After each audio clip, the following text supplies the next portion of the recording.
Hey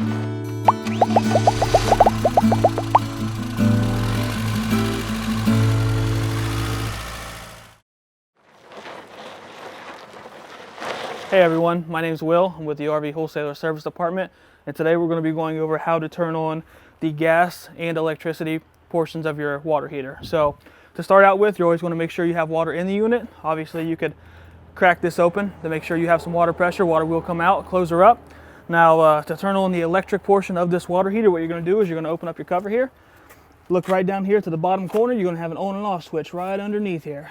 That's going to be for your electricity only. So these are two separate systems. You can run them both at the same time if you'd like, but this right here is just for electricity.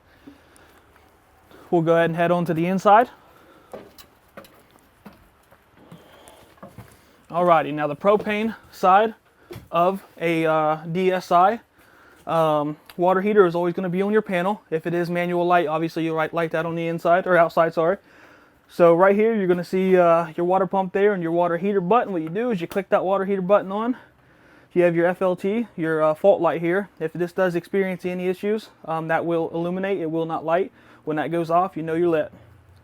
If you have any other questions, just give us a call at 877-877-4494.